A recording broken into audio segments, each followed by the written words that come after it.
This episode of the podcast is brought to you by Rock and Roll Denim, Bill Fick Ford, the WCRA, and Resistol. Guys, another year has ticked by. Challenging year, but there was somebody you could rely on if you needed a new Super Duty pickup, and that was Bill Fick Ford. Once again, the #1 Super Duty dealer in the entire country. You guys have seen what's going on in the car business, in the truck business. You're seeing trucks being sold for thousands above MSRP. Well, if you go to Bill Fick Ford, it doesn't matter where you are at in the continental U.S. He will take care of you. He will stand by the product, and he will not take advantage of you. Guys, Bill Fick Ford is the only place you can go in 2022 for a no-bull discount. Bill Fick Ford. Guys, it's that time again. Rodeo Corpus Christi will be one of the largest paying rodeos of the entire year. That's $550,000 with more than $50,000 promised per discipline, with no entry fees. Rodeo Corpus Christi will be the first stop of the WCRA's Triple Crown of Rodeo. The only way to qualify for Rodeo Corpus Christi is by nominating your rides or runs with the WCRA. You can win $1 million by nominating your rides and runs and earning points with the WCRA. Through the Triple Crown of Rodeo, the WCRA will award $1 million in cash prizes to any one athlete or collection of athletes who place first at any 3 consecutive WCRA major rodeos. The WCRA has awarded more than $10.8 million to athletes in a little more than 2 years. Come on, guys. To learn more, just visit WCRArodeo.com and learn how you can earn a spot at Rodeo Corpus Christi and possibly be rodeo's next millionaire. Boom. What sets Resistol apart is the legacy of the cowboys who wear the brand. These traditions are passed down from fathers to sons, from heroes to future champions. Since 1927, Resistol has been handcrafting the finest American-made cowboy hats. Generation after generation, we live it every day.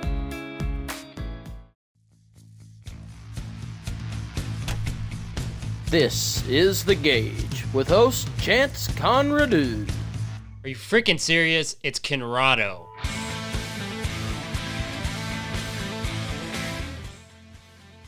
So why are we here? And why is Riley in the second camera? Wonderful question, Ty. I'll direct it over to Chance, our fearless leader. I need an Allen wrench to fix this. Oh my god. Stop breaking my stuff. If only it were your stuff. You seem to think it's your stuff with how often it crawls out of here. I'm going to do a monthly inventory. Weekly. Why are we here? Besides you fixing the microphone. I don't really think that's why we're here. Are we sure about that? It's not fixable with this on there. So what's wrong with it? So what is our excuse for doing a bonus episode with the two Can of you you turn my ding-dongs? headphones down a little? Is that better? Now there's nothing. Oh my god. All right, I'm going to be honest. We thought that the absolute best thing we could do with our time and all of your time is give you something completely devoid of value. No good guests, no $1 million earners, no horse trainers, no politicians, no motivational speakers. Just a bunch of retards on the microphone. Really. Super impactful episode after episode, and then boom, we're back. Yeah, no, guest cancellation. We run a tight ship because of current events. Everybody knows that. Go check airline I dare you. tickets right now. Go ahead. Just say, hey, I'd like to fly to Fort Worth. Don't care where you're at, as long as it's not Fort Worth, because that wouldn't make sense. See what the flight tickets look like and how there's like none available. That would be the reason. Yeah, it's really making things difficult. So, do we blame Russia? Do we blame Ukraine? Do we blame Biden? Blame everyone. Do we go back to 2019 and say it was Trump's fault? I don't really know who we blame, but let's just say it's affecting us. We don't have to wear masks on airplanes anymore, and now you can't get on one, so. You know what? That makes sense. Yeah.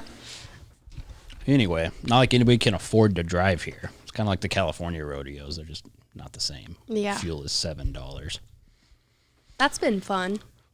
Are you just going to keep leaning back and forth? Me? Yes, you. I'm very uncomfortable, Ty.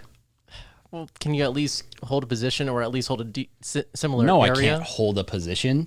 I will do what I please. So you sit in that chair every episode. Are you uncomfortable because you're sitting with us on this episode? Like, are you uncomfortable with With how the this is chair? going to unfold? No, actually, let me just say this, and I love everybody who listens to this show, but I don't have enough faith in humanity that any of these questions are going to get us past 7 minutes. And that's the problem. Use some filler words like it's a thesis. I can't just because of the date. Exactly. Damn you, Dr. Pepper. Wow, that did not feel good. What happened? No, because I start. You know how you like choke on like on a liquid on accident? No, Ty, I actually don't. What? It's like a really common thing that you made sound Very very complicated. strange. Rather, I really like your jacket. It looks like you put it in a lawnmower on purpose, and it came out really, really. It was a weed really, eater, but really fashionable. yeah, I really like I that. did it myself. Is it? Did denim you do on that denim yourself? again? No, You did do it yourself? absolutely not. I was going to say that's commitment. Yeah, no, How- I don't have that kind of patience. How I much extra tried money one was it? time in college to like distress a pair of jeans. Yeah. Yeah, I just threw them away. Well, let me guess. You like got a razor blade, but you actually cut into the ass cheeks too because you forgot to put something in between. Is that what happened? No, definitely not. I just like got to step 1 and got bored. What's step 1? I don't remember because I didn't complete it. Riley was homeschooled, so I don't understand how you would get bored with that. This was college. Home colleged? I don't know what you did. No, I went to class. Maybe I don't know. Interacted with I don't- mankind. I don't know. I don't know what you did. I know some people who went to University That's- of Phoenix from their couch. Not me. No, I went to you, class. You went to Tarleton, right? Yeah, for my last 2 years. My first 2 years, I went to Weatherford College. What? What? Ty, we're just very transparent here. Come on. Okay. Jesus. I get so sick of people saying, don't be yourself. Who tells you not to be yourself? Literally no one. Just Ty right then. I wasn't even saying that. Even if they did tell you, I don't think it would work. It never works. No. If it did, though, you wouldn't be a person that anybody would be very interested in, right? Like, if you let people influence you to the point where you're like, don't be yourself, you're like, okay. Yeah. Are you really ever going to listen to that person say anything? No. I'm probably not going to listen. All right, first question. Okay. What's the best piece of advice from any one guest?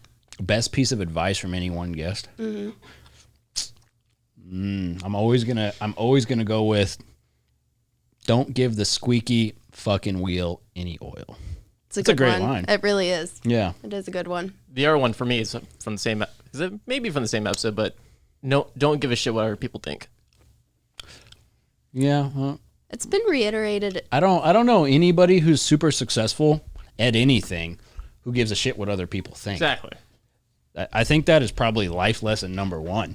Now, you guys know I talk about this. Like, I fucking can't stand motivational speakers, especially in 2022. Half of these people who are giving you these motivational talks have achieved 0. You shouldn't listen to them.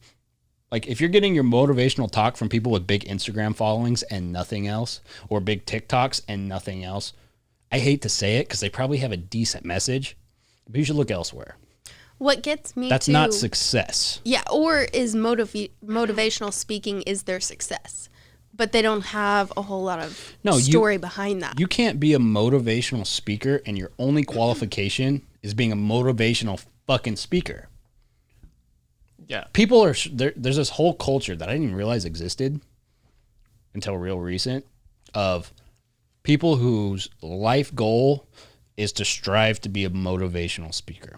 You know who the most motivating? First of all, I don't believe in motivation. I believe in only discipline. You don't need motivation. Like, you have to get yourself hyped up for something. That's fake. You know what I mean? It's a temporary solution. It's a small Band-Aid. What do you guys think? But when there be motivation, so say that when there be motivation, if someone was to avoid being disciplined, you're motivated to not get disciplined. Okay, now we're just going Webster. Jesus Christ. I think it depends what you're talking about and like what level of success you want to achieve in that one thing. Like if it's your whole life, I agree. You need a little bit of both. I mean, you have to have both. Yeah, and but what I'm saying is there's places you can look. And this doesn't just apply to horse people, right? Like, Yeah. no offense, But if you're looking at the all-time earnings and you're going to try to get motivated by the person who's been to 4 million rodeos but won $3,000, you're probably looking in the wrong place, right? It's just the culture. Because all you see and I don't have TikTok, is you see just waves and waves of people spewing out motivational nonsense. There's websites and all these pages, Motivational Monday and this and this, and then you see a TikToker, or I just found there's this whole group of like Western influencers, and they're dudes. I never saw that, and I don't know what their story is or whatever, but I see them doing a bunch of motivational talk. I don't know. They could be 20 years old. I don't really know, but I just don't like that much. It's like you can't be a motivational speaker if you really want to be, right? Like the most motivating people to me, is my opinion, is the people who like didn't want to be motivational speakers. It's kind of like the best politicians are the politicians who was like, I don't want to be a politician. Yeah. I was listening to this thing, and this guy, he used to be a governor. He said the number one thing you should look at when you want to know what like a politician, if they're going to be a crooked politician or not, or if they're going to be a good one, is what they did before they were a politician. If before they were a politician, they were a politician, and before they were a politician, they were a politician, and before that, they were a college student, that dude is going to be corrupt, and he's going to flip-flop like a motherfucker. And before that, they were working on their dad's campaign team. Yeah. Or if they're, and it's not always the case, but you can look at that with people in life too. It's like your best motivational speakers, like I'm thinking these billionaires or these dudes who just tell you how it is. Like they were so successful before that. They actually have some basis or something they can base how to get motivated off of. If you're like, everybody has a fucking phone. I mean, did you see that Catch Me Outside girl bought a $6 million mansion in Florida? You know, she has two. So she has the $6 million mansion. I don't know if it's Bad Baby or Bad Barbie. Doesn't matter. It doesn't matter. What was that girl? What is she, 20 now? I think she's maybe creeping up on her mid-20s, but like she's young. Yeah, I don't know how old she is, but at that point it's like, okay, if she's not under 18, she's kind of like a woman, at least as far as society concerned. We're talking about like a solid 3.5, maybe a 4 on the look spectrum, and maybe 1.5 on the brain spectrum. And her deal now is that she's a artist. She's only 19. She's only 19. She was born in 2003. Wow. Her kickoff was Dr. Phil. She like got in a huge fight with Dr. Phil on a show. And I'm sure she gets paraded around on podcasts all the time. You know, what do you credit your success to? Fucking nothing. Having an attitude. Your success is people are so stupid, they watched your dumbass video for a bazillion times. Yep. You know, and now, like, I think she was talking about making a sex tape, and it's just like, dude, look at these linear paths that these useless people follow. And like, I think that's telling of some people that, yeah, they got famous off of being viral. It could be just a most random thing that wasn't not really anything personal, but how they take advantage of that new found fame. If they do something, create some businesses, start actually growing a business for themselves and making money off it, good on them. Then there's other people who will go down use fame for negative shit, like use it and become a rapper at 19, buy 2 houses instead of trying to build off that fame in actually more positive light. Or bring something to any cause whatsoever. Yeah, other find than just a being fucking a brat. table and bring anything to it. No, her whole deal is just being a brat. And like what you said about people having their, 15 minutes of fame, essentially, the amount of people who actually go on and do anything at all is so small. Like Kim Kardashian is the only one I can think of. And I mean, she's controversial, but like she's a multi-billion-dollar business owner. I think she was like one of the first in terms of that sex tape just getting spread around and her name getting a name off of it. Dude, not even a good sex tape though. Well, let's be honest. Everyone here's seen it. I have not seen it. I've actually not seen it. Funny actually, enough. You're the only one that's seen it. I don't know anybody during it. Yeah, I don't know anybody who didn't see that.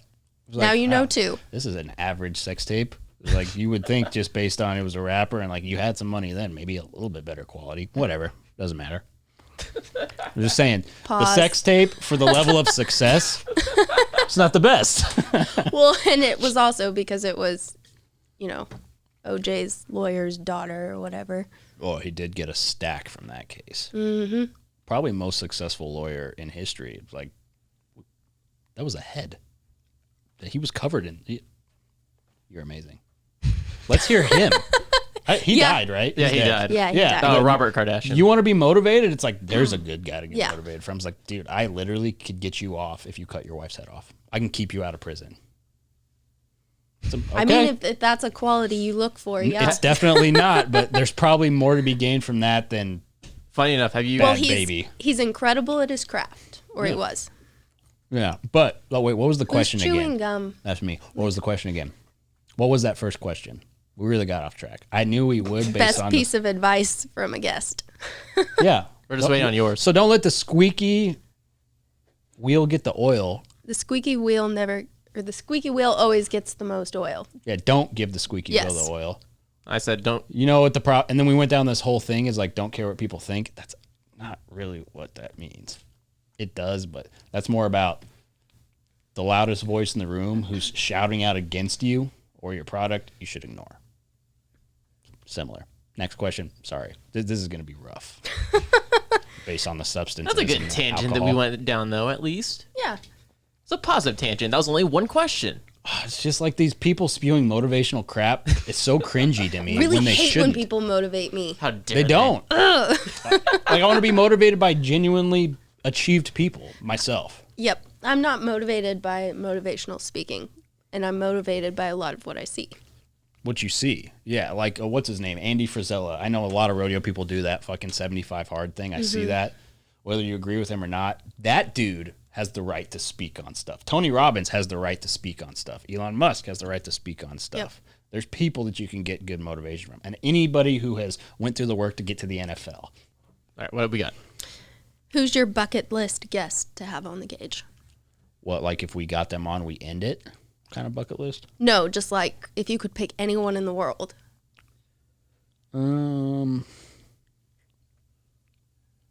That's a good question. Mm-hmm. Because it wouldn't be anybody It's your from wife's the Western. question.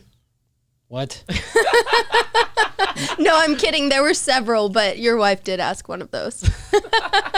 She wants me to say Miranda.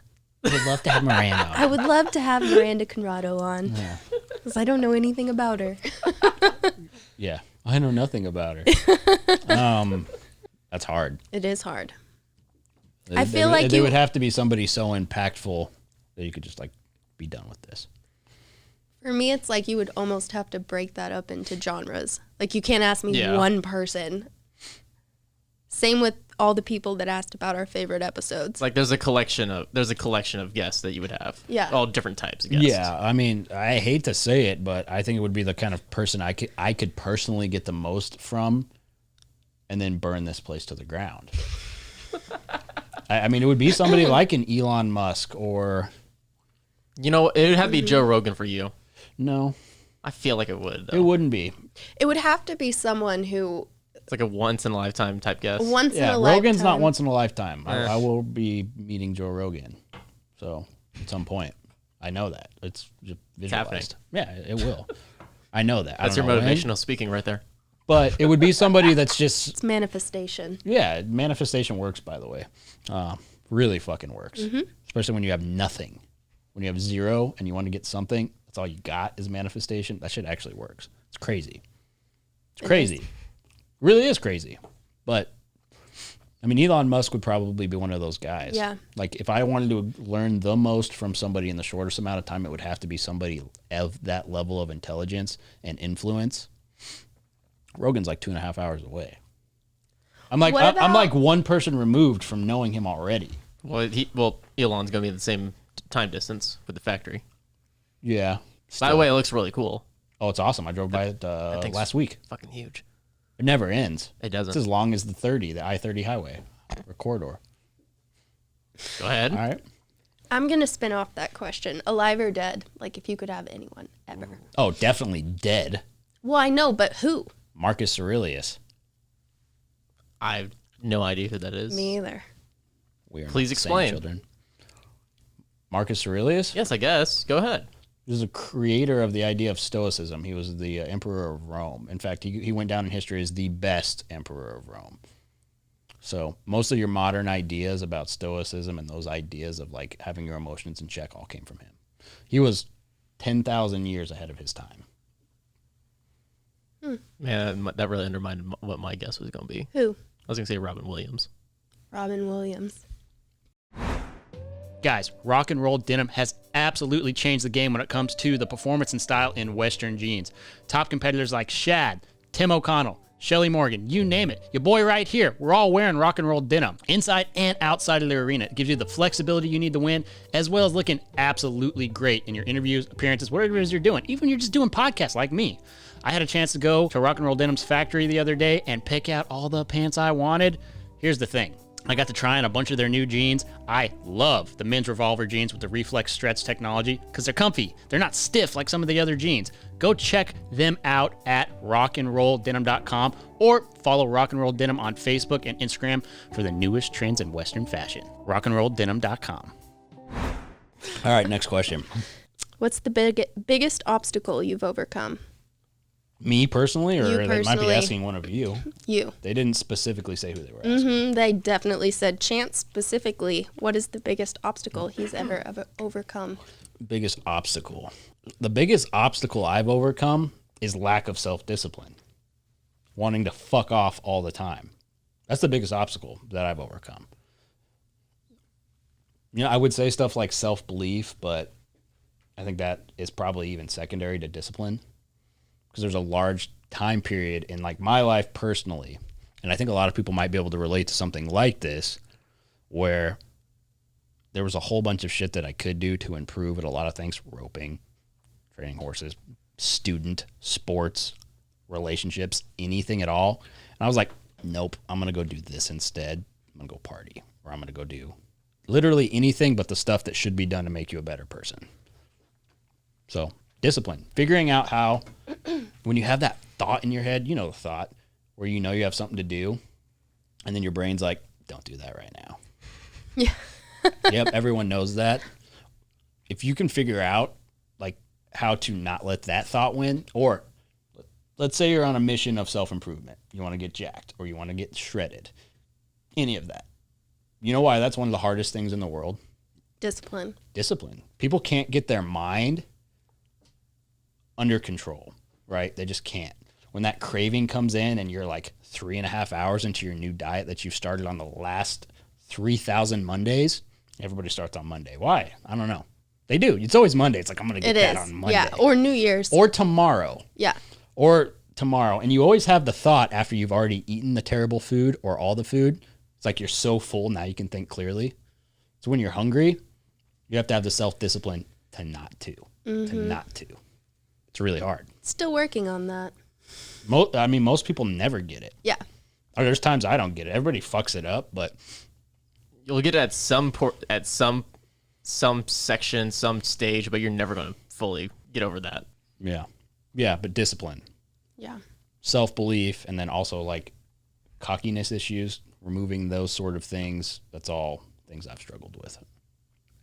Not 100% overcome. I don't think you're ever 100%, but we can get like 95%. That's a pretty good average. Or 1% every day. And you get it in like I thought you didn't like motivational 2 months, 3 speaking. months. I don't like motivational speaking, but I like small self-improvements on a daily basis. Yeah. See, I agree with that in life. The only place I wouldn't would be like health and fitness. 1% every day.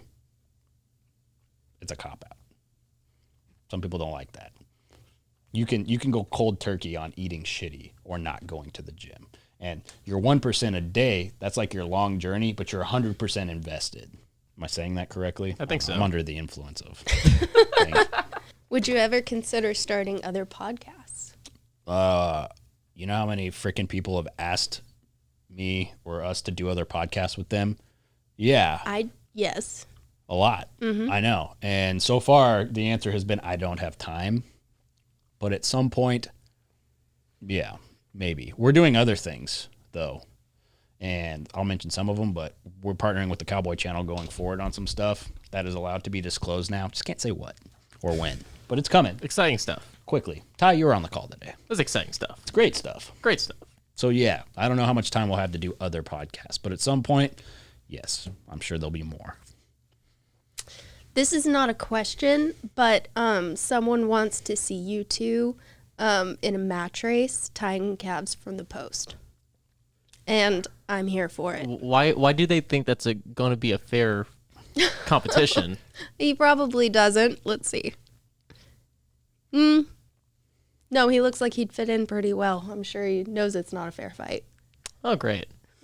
I love being set up for failure. Maybe we'll start with, some sprints. No, I can do the sprints. It's just I don't know what I'm doing. I mean, we could literally go do that this weekend if you want. I don't think he wants. I'm traveling this weekend. Well, With his busy life, busy schedule. I've been traveling all over lately. It's been tiresome. I don't want to hear I've been traveling all over. Oh yeah, you have. You've been traveling a lot more. Literally coast to coast and back. Anyway. Are you tired? Oh, fuck. I'm always tired. Tips for gaining confidence back. I mean, I feel like we kind of went there. I would, first of all, if you send me $1,200, I'll do a call with you about confidence. No less than 1,200, 15 minutes. Time's very valuable. Just kidding. No. So my first question, there's always a question. If someone says tips to get confidence back, I don't think you can ever answer that really just like broad stroke. You can, but first of all, I would ask, where'd your confidence go? Where'd it go? Did someone take it from you? If so, why'd you let them? Right? Confidence, what you're really saying is, how do I be more self-confident? Okay, first word, self. It's all you. What are you not confident about? I don't know who this is, what they look like, but at some point you gave the confidence away. You either gave it to a person or you stole it from yourself. Maybe you didn't deliver on the stuff you promised yourself you were going to do. I don't really know. But if you want to gain your confidence back, first and foremost, recognize that's all you, that you have to start with yourself. And the only way that you can truly lay your head down and say you're confident and feel that is to accomplish, right? Accomplish something. I don't know what you want to do, who you are, what the thing is that maybe you didn't deliver on that took your confidence. If it can be fixed or repaired, go do it immediately. If it's hard, you think it's too hard, it's not. It's not too hard. Go do it. Whatever it is, go do it. I know I'm talking to whoever that is and I'm looking at you. It's kind of weird. It is. I'm making a lot of eye contact just to see if it makes him uncomfortable. It doesn't, but you have to do really, really hard, uncomfortable shit. You have to put yourself into fire, whatever version of fire, whatever that fire is in your life, you got to put yourself in it. And then when you come out resilient, you can have some confidence.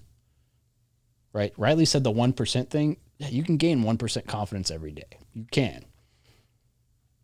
I don't know. Maybe you were in a bad divorce, or maybe you had dreams of being a barrel horse trainer. Just bring it back through. Did you do absolutely everything you possibly could to achieve that goal? If that was your goal, the answer is no. Otherwise, you wouldn't be asking, how do you get the self-confidence back? You'd already be confident. The great thing is, it's never too late. People are living to be like 100 years old. It doesn't matter if you're 50 or 60 years old. You more like you're 40 now. You can literally fix whatever it is you think might be broken inside of you and rebuild that confidence. But you have to do something. Most of the time, people aren't confident because they don't do anything. And you don't have to go and become a world champion at an event in rodeo. You don't have to be a multimillionaire. Figure out what it is. Maybe it's just you want to be in good shape and have a decent pension. If that's the extent of what you want to be, that's admirable. If you don't achieve it, you're never going to be confident. You're going to be a sellout. You're going to be a sellout to your laziness and your disbelief. That doesn't sound pretty. Well, and one thing that consistently comes up with a lot of guests is self-awareness. And even if they don't mention it, you notice that they have it. And so a lot of that really, are you diving deep into like what you're not confident about? What's making you not confident? Yeah. And I mean, you can say these things and it doesn't mean you don't still have room for improvement. This is yourself, something people say a lot. What? Like, let's say you had a parent, right? And this is not for you, actually. It could be. Maybe you get something out of this.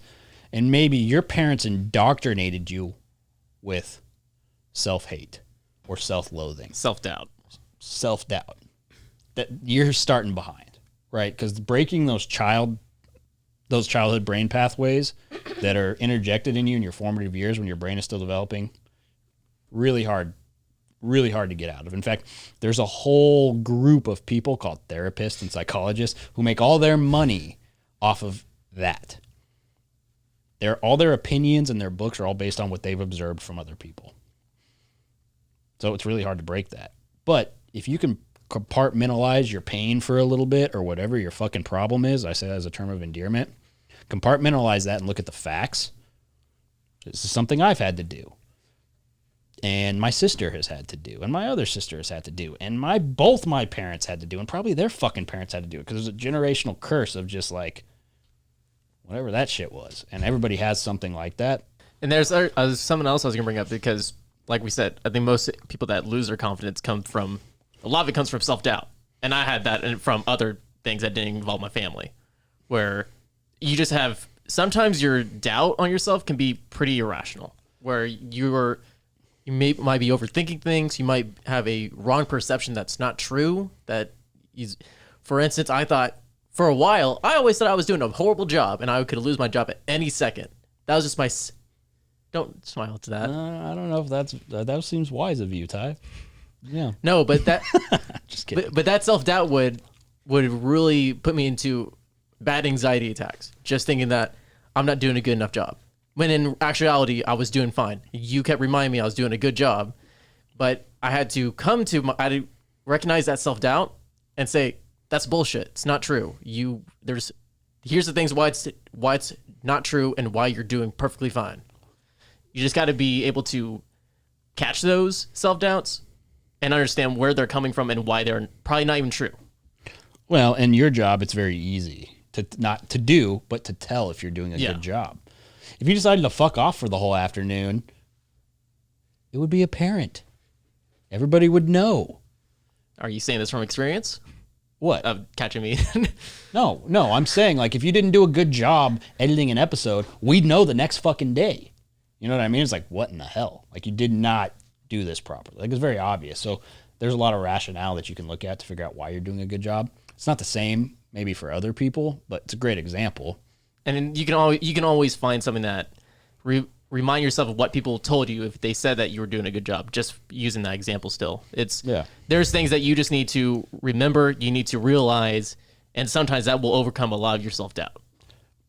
At the end of the day, life has been so over fucking complicated by technology and the fact that our brains haven't developed as fast as these stupid fucking phones have, and all you're seeing is people's highlight reels on social media, and you think everything you see is not the real person anyway. So I would wonder, are you not confident because you're comparing yourself to other people? Well, that's dumb. Or are you confident because you didn't deliver on the things you promised yourself you were going to do or be? Those are two separate things. You want to fix the latter? Go deliver on something. You'll feel good. The other one, shut the fucking phone off. That one's the easiest. The one is going to require a ton of hard work. The other one's going to be like quitting tobacco and putting down cigarettes, because that shit's addicting.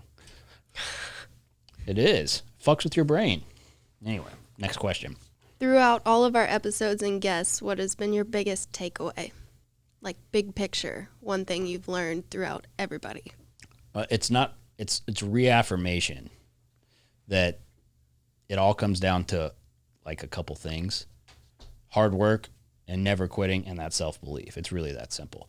Anybody we talk to in here who is highly achieved in rodeo or a different sport or anything, it's always the same thing. It's like, you got to work your absolute dick or lady parts off. You do. Yep. It's that simple. So that's the number one thing anybody can take away from anyone is you're not going to find a single person, unless they're blah, blah, baby, whatever the fuck, who did anything and they didn't work their dick off to get it. So, or lady parts. Wait, that would be an opposite, actually. You'd have to work your dick off. Okay, let's not go into this. But you'd have to work your lady parts on. Yeah, I don't know. Let's move on. to what Riley was going to say, which I'm pretty sure she's lost her train of thought. Definitely. But like, has there been one statement that you were kind of like, wow, and you were like, I need to apply that to my life? Or like, is there a reoccurring thing more specifically? To be honest, it would be really hard to break down like one statement because we got thousands of hours of this. You know what I mean? Maybe not that much. Hundreds of hours. It's a lot of hours. It's a lot of hours, whatever the fuck it is. It's a lot of hours.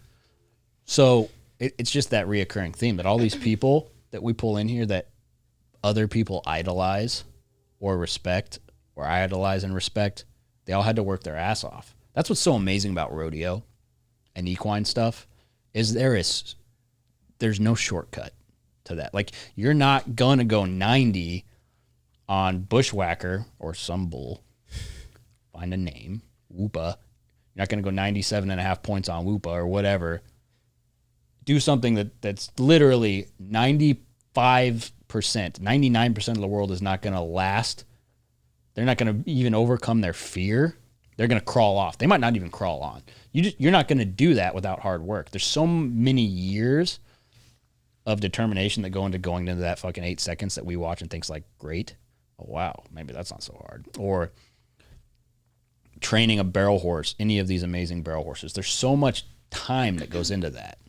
The people that make things look easy have spent the most time into their craft. Yeah, but the number one thing is like hard work is the key, and it doesn't matter. Or think about all these successful people we've talked to, not necessarily in the arena, monetarily successful people, wealthy people.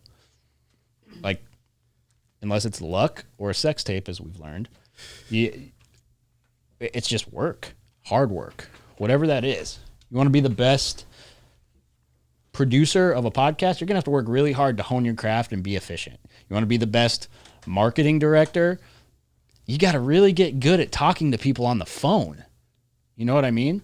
And selling yourself and the organization. You want to be the best podcast host, you're going to have to listen to a whole bunch of shit to make sure you're able to have intelligent conversations. You want to be the best bull rider, you're going to have to ride a lot of fucking bulls. Best team roper, you're going to have to rope a whole lot of steers. So, yeah. Time has to be put in the theme. craft. The theme. Hard work wins. When the tables are turned and you're a guest on another podcast, is it difficult for you to switch roles? Depends on the host. Yeah. So it depends on the host. I've been on quite a few, going on more. It all depends on the host. In fact, sometimes I've noticed I might talk too much and not let the host lead it. Well, but the thing with that too is I think that actually goes in your favor if it is an interview with you specifically. Maybe. Yeah, it's probably easier on the host because I've had to pull content out of people before, and that's not fun. It's better when the guest wants to speak. Yeah, and just because with my own little podcast, I find it more easier for me to be a host in terms of directing people on how, like, say it's a panel interview, direct people on who should be talking about what conversation and just kind of not drive the conversation, but steer it, if that makes sense. Yeah, well, I think, like, for you, when you switch to being the guest, it allows you to kind of redirect the conversation and get your point across on what you want to say. Yeah. Whereas I find a lot of people, like, and I don't just mean The Gauge, when I listen to other podcasts that are podcasts that have guests on, a lot of people really just want to agree. You know, they're so agreeable, and so they're not going to make a big stand or disagree with people. So yeah, that's true. I like listening to podcasts where the guest challenges the host, not in a combative way, but... Or vice versa. Exactly. But I really like those conversations here or on other podcasts and interviews. I agree. That's so important. That's the one thing we're missing from society right now is you're just not allowed to disagree. Yep. Right? Or look at things from other perspectives. We're just not supposed to. Left, right, or center, you're just not supposed to. Well, actually, center's where you want to be, so exclude that. But one of my favorite moments, like, recently on The Gauge, just because, going back to confidence, like, it just was so evident, was when Jess Pryles sat down and she was like, no, I don't. She literally said, I don't agree with that at all. Like, yeah. And it was just so nice to see someone that was like, no, I disagree, and we can do that, and that's fine. She was excellent. She's so smart. Yeah. And so educated. But don't forget what she said when she was done. What? You don't remember what she said when she was done? That it was the most fun she's had or whatever. She said it was the most fun she had, and it was the best interview or podcast she'd ever been on. Well, we and let her that's disagree. Exactly. Yep. And the other thing too is not like in civil normal conversations like people should have. If someone disagrees, you have a conversation about it. You don't argue about it. You have a conversation of you trade your beliefs, trade your thoughts on it. If they don't agree. You mean you don't cancel them? No, you don't cancel them. Look at that. Central Ty. What's up? Ty and I have done a great job of that over politics. You guys bicker like siblings sometimes. That's my point. All right, next question. What do you think is the biggest misconception about the Gauge? That it's a rodeo podcast. Mm-hmm. That would be it. What do you think is the biggest misconception about you? Ooh. That's a good question. I don't really I know that's my question. That's why it's so good. Oh. Really? Well, I guess maybe you're better at questions than answers, Riley. Mm-hmm. It's not a selfish question. Biggest misconception about... I guess I don't get a lot of feedback on that stuff. But... I don't know. What do you guys think would be the biggest misconception? I mean, you spend time with me. I don't know what people say, if anything. The biggest misconception anybody can have, not just me, is thinking other people give a fuck about you. They don't. No one's talking about you. If they are, it's for a microsecond. So the biggest misconception would be that anybody would even give a shit. Why should I think they Why care while they're listening. They do, but everybody gets so wrapped up in thinking that people are thinking about them. Yeah. Yeah. And I guess I can't answer that whole. question because I've never thought, what are people thinking about me? I have, but not in this. I'm way past that. I had like 4 years of growth before we started this. I made sure I was bulletproof on that because it's a risk starting anything where you're talking.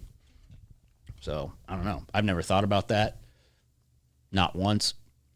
And I actually don't care. But I would be curious what you guys think. Maybe I would agree with it. I can't think of what would be a misconception. Ty? I'm trying to think. I'm trying to think how to say it in a nice way. I'm just being honest. I think some people could see you come off as a douchebag. I don't think you are. I don't think you are. No, yeah. That's too obvious. I am a douchebag. Yeah, it's not a misconception. I'm glad that you accept it. You accept your role. Oh, you just told me I wasn't a douchebag, so you were ass kissing, and then now you agree. Well, I'm agreeing with your role now since you said that you were. I'm going to be agreeing with you here. I don't like agreeable people, Ty. I don't trust their motivations. I guess it would depend what someone's definition of a douchebag is. That is a good question. Yeah. What's a douchebag? Someone who just tells the truth and is unapologetic? That's more like a hero in 2022, not a douchebag. No, that's there's different categories of douchebags. So I believe, arguably, you could say statements like that. Are douchebaggy? Yeah, like referring to yourself indirectly as a hero. I didn't. I'm just saying. Open to interpretation. How many people out there, and I'm not talking about myself, there's way bigger people who do this, who are just unapologetic with their beliefs and what they do. There's a lot of them. Yeah, but totally appreciate that. But we're talking about like 0.0001% of the population. Everybody else, if you put pressure on them, they're going to cave and agree with you. Right? Most people. Yeah. If you're not scared of conflict, I think you're way more admirable than most.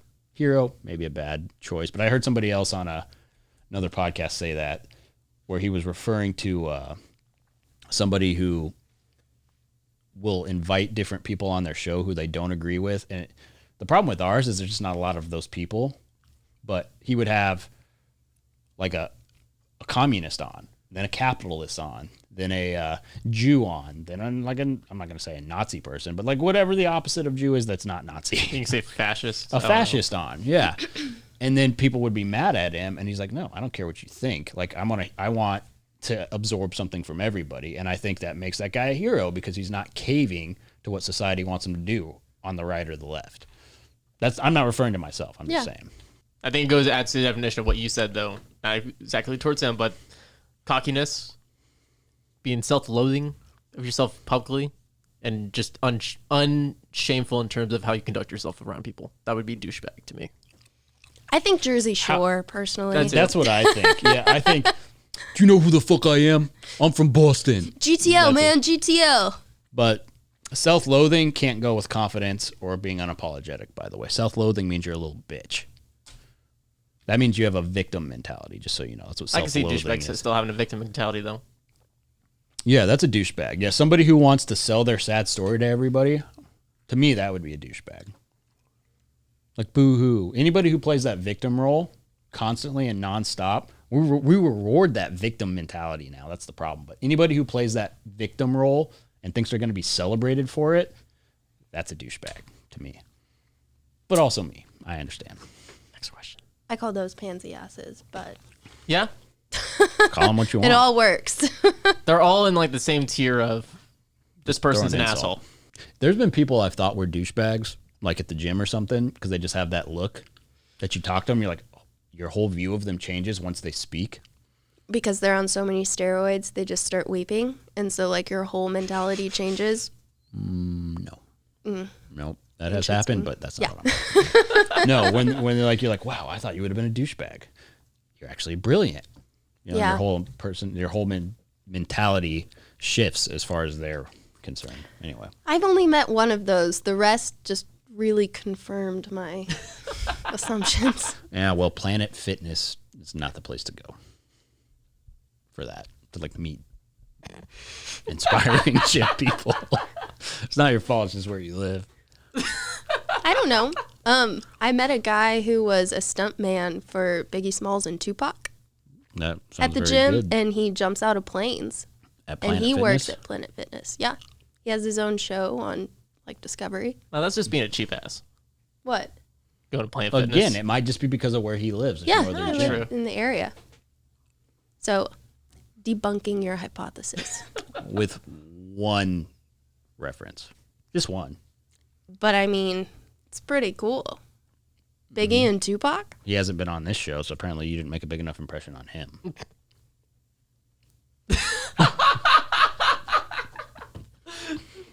You're so offensive. You were trying to offend me. I wasn't. I was just correcting you. I was But you're doing a lot of- standing strong. You're doing a lot of this, which I find offensive with your head. And that. You're doing a lot of that. So, yes. Look at her. She's just like, Well, I realized I just did it. I was like, if I see her like touch her hair or her jacket, she goes, so. I'm also having a hard time breathing because my horse antibiotics are like not fully kicking in. Horse antibiotics? Yeah, You've never taken like an SMZ for a cold? absolutely. I took ivermectin for COVID. Me too. Right from the tube. Yeah. I mean, Multiple times. it's I got the ridiculed for it, but it fixed it. Same. Yeah. Well, and I mean, it's basically the same thing you get if you go to urgent care or something for a cold. So why not? But anyways, that is part of the reason for my breathing situation. Fair. Next question. Next question. I think that's all of them. Well, You read a I lot can to ask us earlier. some of Miranda's questions. Miranda wanted to know, what is the most annoying thing about working with Chance? We can or cannot answer that. Why are you looking at me? I'm waiting. Riley, you go first. No, you go first. No, you. On this one. You're the one that picked the question. You got to answer first. No, I regret asking it now because I would like to still have a job in the morning. Sam, I kind of need the job. It must I be also just really like, bad. no, I just don't really have anything. I guess the worst part would be sometimes I don't know when you are joking, and sometimes I don't know how to move forward with whatever you said. Like what? Like a correction? No, not correction. Like you're making a joke about me, and sometimes I thought it was serious. Oh, that's sarcasm. That means it worked. Oh yeah, it did. You are kind of hard to read on occasion. Like, is it a joke or is it not? Because you joke around a lot. Or I don't. I know. really know. Exactly. That's exactly it. But, you know. So that's one of the hardest parts about working with you. That's not so bad. Come on, now you got to bring something up, Riley. It's annoying when he tells me I only wear denim on denim. It's not a lie.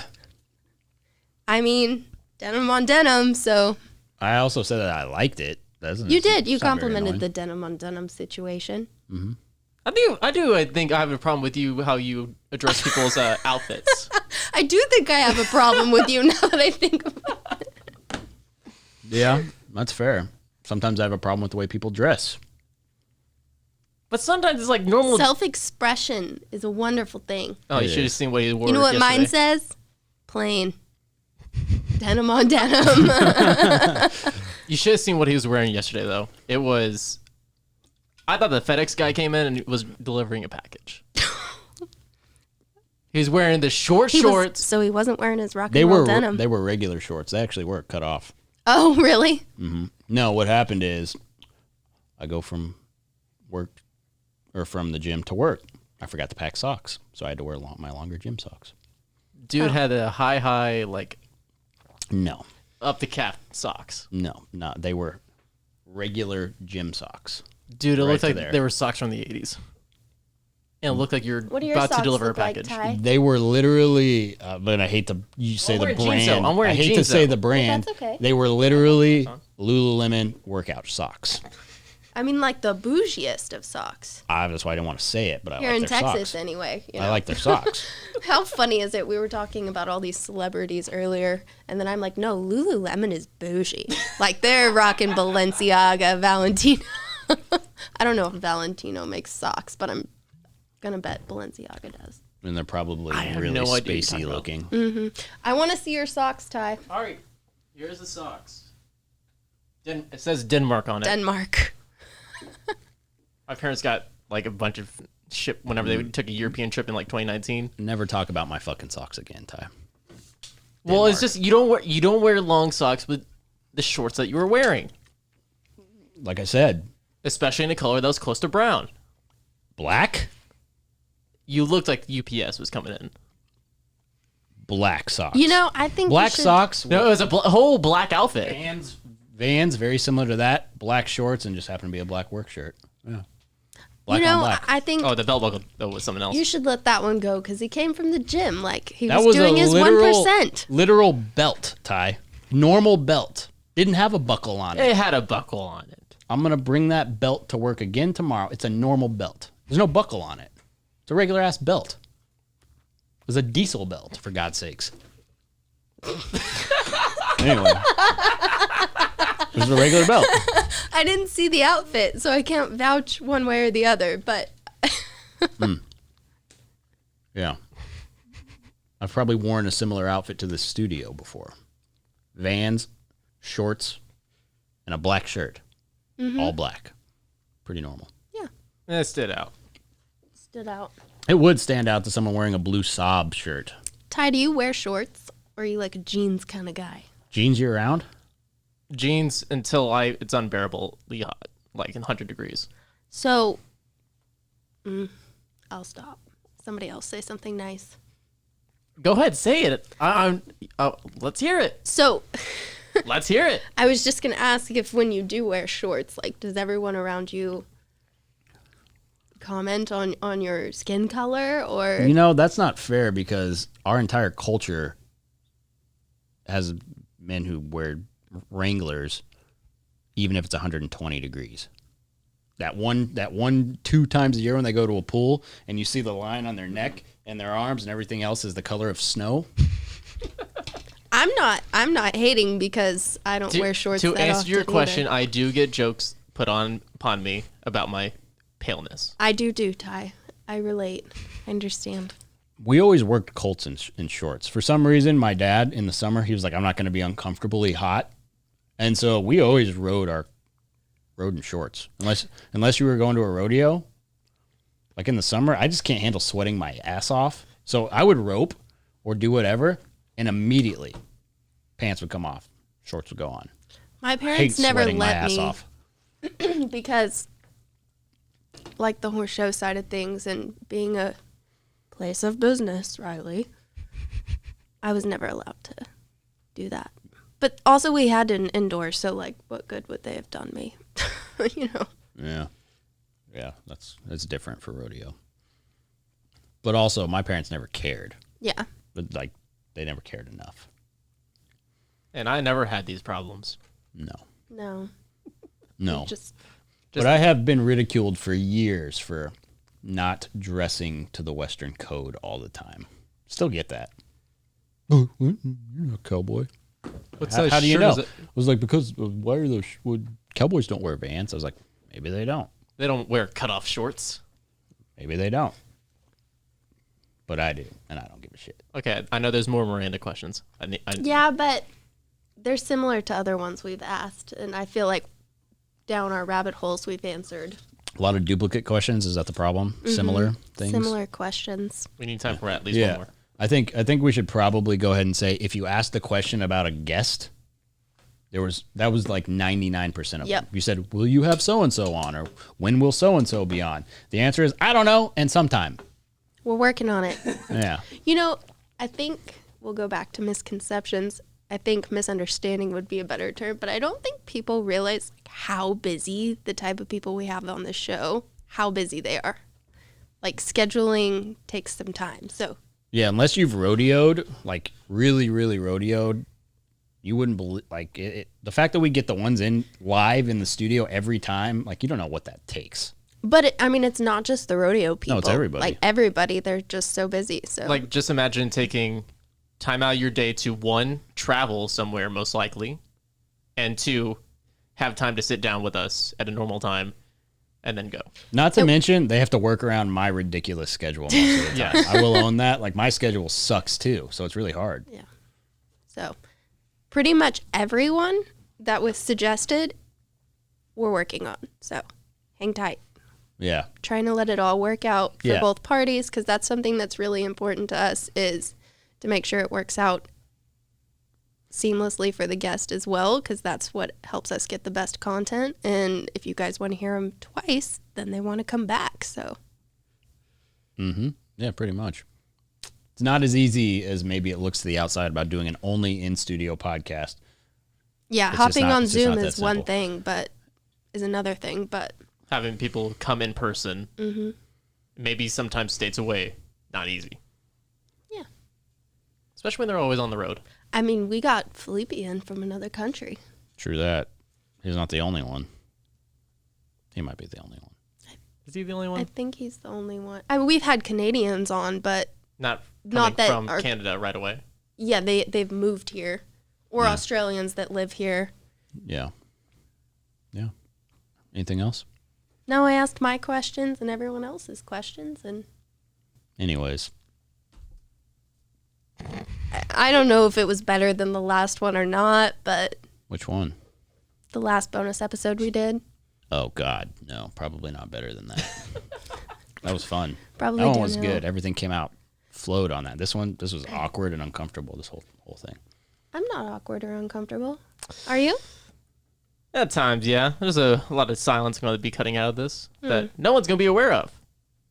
Hopefully they're not aware of that sentence either. Who cares? Us. Yeah, I do care, Ty. You know, that whole employment conversation. The content has to be good for you to have that job. Well, it's my sentence. I guess this is what he means by awkward and uncomfortable. Yeah, you got 12 minutes of bullshit you have to remove from this. Oh, I know. It's going to be so much fun. What are we at? 45 minutes. Hour and 10 minutes. Better than I thought. Yeah. All right, bye. Bye. Bye.